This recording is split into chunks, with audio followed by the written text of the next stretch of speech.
Fala pessoal do sétimo ano, tudo jóia com vocês, beleza? E aí, tudo bem? Vamos iniciar agora a parte 8 da região Nordeste. Essa vai ser a última parte, tá? A última aula da região Nordeste. Vamos fechar essa região na aula de hoje, tudo bem, turma? Beleza? O assunto de hoje vai ser o potencial econômico da região Nordeste. A gente está falando aqui de uma região com um grande potencial de crescimento. Nós sabemos, nós já estudamos que a região Nordeste ela não tem bons indicadores socioeconômicos. Ela tem indicadores ruins, vários indicadores ruins. Então, a gente vai dizer agora aqui para você o seguinte: apesar desses problemas sociais e econômicos, a região Nordeste tem condições, tem características que podem fazer dela uma região que passe a se desenvolver bastante, tudo bem? Vamos começar falando o seguinte: os últimos anos, galera, recentemente, vamos botar assim, as últimas 2 décadas, o Nordeste vem recebendo mais investimentos, né? Investimentos dos governos municipais, estaduais e principalmente do governo federal, né? Mais ou menos trabalhando naquela ideia da política de desconcentração, né? O governo tentando incentivar áreas que ainda não cresceram muito, para tentar diminuir a desigualdade social e econômica no país. Então o Nordeste vem recebendo mais investimentos. Esses investimentos podem fazer da região Nordeste uma região melhor do que ela é agora, né? E basicamente esses investimentos vão em grandes obras de infraestrutura, tranquilo? Eu agora vou trabalhar com vocês algumas delas. Eu diria para vocês as mais importantes, tudo bem? Bom, vamos destacar então aqui a Ferrovia Transnordestina, né? Essa eu vou falar para vocês daqui a pouco. A transposição do Rio São Francisco, essa obra eu já trabalhei com vocês, né? Numa videoaula anterior, então isso já foi falado, né? Eu só coloquei aqui porque a transposição do São Francisco é um bom exemplo de investimento do governo federal em uma grande obra de infraestrutura no Nordeste. Nós sabemos que tem pontos positivos, que tem críticas a essa obra, mas de fato ela é uma obra de grande investimento do governo federal, né? E a última aqui é a refinaria de Abreu e Lima, que a gente vai trabalhar agora também, né?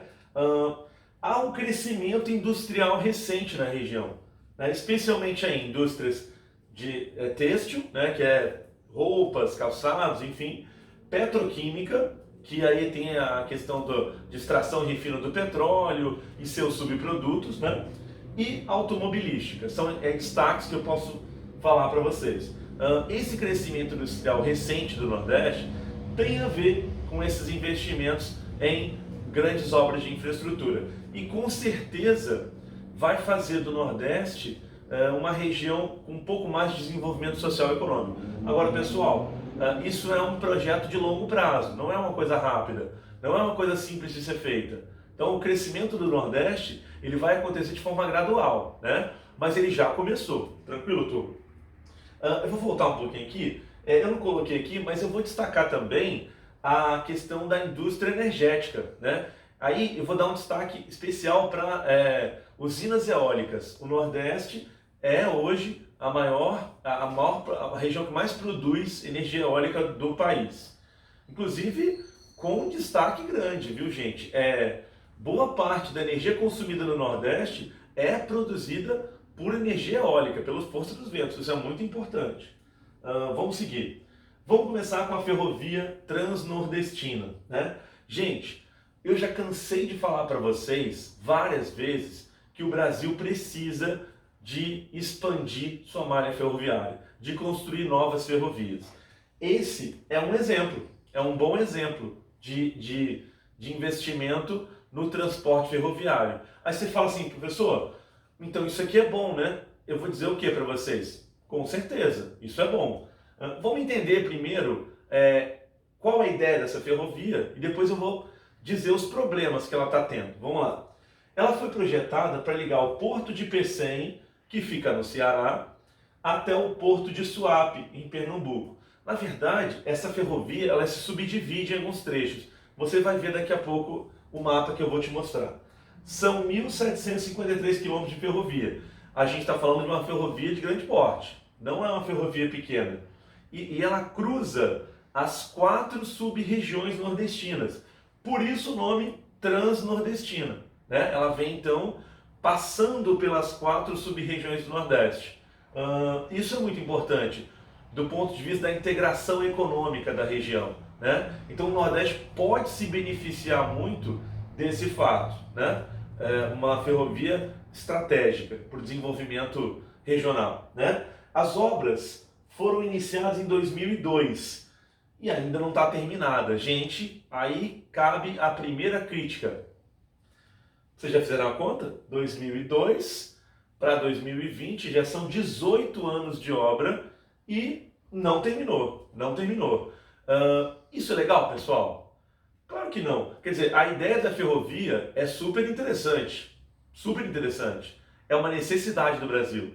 Mas o fato dela não terminar nunca é péssimo. Tranquilo? É muito ruim. É muito ruim para o Nordeste, muito ruim para o Brasil como um todo. E, de certa forma, galera, essa é uma característica do governo federal, dos governos do Brasil, de não conseguirem planejar e executar as obras, né? Essa é mais um exemplo, beleza? De obra iniciada e não terminada. E, surpresa, olha que surpresa que eu tive lendo esse tópico. Atrasos e acusações de corrupção. Gente, de novo, essa é uma outra crítica que a gente pode fazer. Quer dizer, o planejamento é mal feito, a execução é mal feita e sempre há acusações de desvio de verba e corrupção, né? Então, quer dizer, a ideia da ferrovia é maravilhosa, mas esses problemas fazem os brasileiros criticarem bastante isso. Não pelo fato de ser construída uma ferrovia, e sim pelo fato dela não terminar nunca e dela ser alvo de investigações de corrupção, né? Esse é mais um exemplo, beleza? Aqui eu coloquei aqui um mapa que eu tinha dito para vocês. Ela vem cruzando aqui, uma subdivisão, tá vendo? Ó? Aqui é o Porto de Pecém, aqui é o de Suape, integrando aqui o interior do Nordeste. Galera, há um plano maior de ferrovias no Brasil, que a gente chama de Eixo Norte-Sul, que vai integrar a Transnordestina a demais ferrovias que já passam aqui na região centro-oeste para o sudeste do Brasil. Mas isso tudo no papel, gente, não tem nada pronto ainda. Nem essa ferrovia está pronta ainda, né? Aqui você tem umas cores que significam o seguinte: o verdinho está sendo executado, né? O azulzinho aí já foi iniciado, mas não foi terminado ainda. O vermelhinho aqui é o projeto ainda, que esperando o seu licenciamento ambiental. E o amarelo está em fase de contratação, ou seja, a empresa que vai fazer o trecho ainda nem foi contratada ainda. Ou seja, galera, já passaram 18 anos e a gente está longe de terminar com isso daqui, beleza? Aqui uma foto de um trecho sendo construído, eles instalando aqui os dormentes, né, de concreto, eles vão colocar o fundo de brita ainda para estabilizar a ferrovia, para depois passar o trem. Tem muito trabalho ainda, hein, pessoal? Muito trabalho ainda. Aqui mais um trecho já com a brita instalada, né? Aqui o trilho já está colocado, os dormentes, essa parte já está pronta. Uma crítica que o pessoal faz aqui é o seguinte: nos taludes. Como assim, pessoas, taludes? São essas encostas. Elas são muito próximas do trilho. Se tiver uma chuva, alguma coisa assim, pode ter um escorregamento aqui de encosta e bloquear a ferrovia, né? Havia necessidade de uma ampliação dessa área, como se fosse uma margem de segurança, né? Mas não foi feito aqui. Isso é uma outra crítica. Beleza. Vamos para a segunda obra. Eu não vou falar de transposição de novo, que eu já falei para vocês. Vamos falar agora de refinaria de Abreu e Lima. Galera, o que é uma refinaria, gente? O que é uma refinaria? Refinaria é, digamos assim, uma indústria que tem uma função: trabalhar o petróleo bruto, refinar o petróleo bruto e transformar ele em seus subprodutos, né? Por exemplo, você extrai o petróleo bruto, você leva para uma refinaria e ela separa a gasolina que a gente usa no nosso carro, por exemplo. Ou mesmo o óleo diesel, ou mesmo o querosene de aviação, ou mesmo óleos lubrificantes, e por aí vai, né? O petróleo tem uma característica muito interessante, que é de formar vários subprodutos, né? E é a refinaria quem faz isso. Quer dizer, não adianta eu ter a extração do petróleo bruto se eu não tenho a refinaria.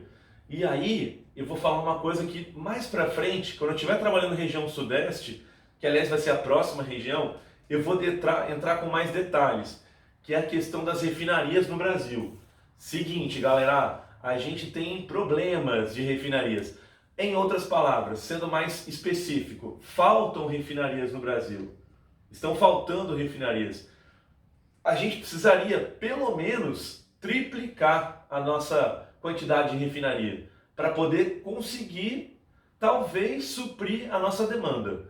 Então, a construção, a decisão por construir a refinaria de Abreu e Lima é necessária, é uma ótima ideia. A gente precisa disso. Então, de novo, assim como na ferrovia, a refinaria também é necessária. Também é uma atitude correta do governo federal, né? E eu vou dizer mais. Essa refinaria vai ser a maior refinaria do Brasil. Vai ser a maior refinaria do Brasil. Ela vai mais ou menos dobrar a capacidade de refino do Brasil, sozinha. Então a gente está falando aqui de um mega complexo industrial, né? Então essa refinaria, ela é fundamental para o Brasil, não só para o Nordeste. Aí você fala, pô, beleza, né, professor? E aí, como é que está a situação? E aí que eu vou repetir a historinha que a gente já conhece. Eu já falei essa historinha na transposição de São Francisco, eu já falei essa historinha na ferrovia transnordestina e eu vou repetir ela aqui agora. Como assim, professor? Sim, é uma obra que não foi terminada, ok? Ela iniciou em 2008 e nós estamos em 2020, já tem 12 anos e ela não está pronta ainda. Beleza? Aí você fala, bom, falta muito? Eu vou dizer para você que não, está na parte final, tá? Mas ainda não terminou. Ela já está em funcionamento, mas de forma parcial. Ela não atingiu o seu potencial máximo ainda, beleza? Gente, depois de concluída, é o que eu te falei, ela pode até dobrar a capacidade de refino do Brasil, que atualmente é em torno de 100 mil barris por dia de petróleo, então a gente consegue refinar mais ou menos 100 mil barris de petróleo por dia hoje, e com a refinaria de Abreu e Lima pronta, a gente vai conseguir refinar 200 mil barris, até um pouco mais, né? Tem estudiosos que falam que chega a 220 mil, enfim. A gente vai dobrar, gente. Isso aqui é muito importante para o país e para o Nordeste. Está na hora de terminar essa refinaria. O que eu vou dizer para vocês? Olha que surpresa, turmas. Obra marcada por atrasos, nós vimos aqui, e desvios de verba e corrupção. Novamente, as mesmas acusações. Gente, isso transforma a refinaria de Abreu e Lima naquilo que deveria ser uma solução, e sim um problema, né? Sim, é um problema, porque a gente está gastando muito mais do que a gente poderia gastar, e tem mais, não termina, né? Então, mais uma obra que repete a história. Tranquilo? Eu vou mostrar para vocês aqui umas fotos. É grande o complexo, estão vendo? Ó, pra você ter uma ideia, aqui eu tenho carros, ó, estacionados. Olha como o complexo é grande. Esses são recipientes aqui gigantescos de armazenamento de petróleo para refino. É um complexo industrial, galera, é grande, beleza? Eu tenho outros aqui, outro ângulo aqui, né? Aqui é tudo recipientes que vão armazenando petróleo para trabalhar no refino. Basicamente, o refino do petróleo é você aquecer o petróleo gradativamente, porque ele vai se subdividindo, né? Derivando aí os seus subprodutos, tranquilo? Galera, nós conseguimos fechar a região nordeste, galera. Tudo pronto. Região Nordeste durou aí 8 aulas. A gente detalhou tudo. Lembra que a gente usou uma ordem um pouco diferente da ordem do livro, mas não tem problema, a gente falou tudo e um pouco mais, tranquilo? Então é isso, gente. Terminamos o Nordeste. O próximo assunto, o assunto da semana que vem, né? Das videoaulas de segunda e de sexta, é um assunto que é familiar a gente, porque a gente vai falar da nossa sub-região, da sub-região Sudeste, beleza, gente?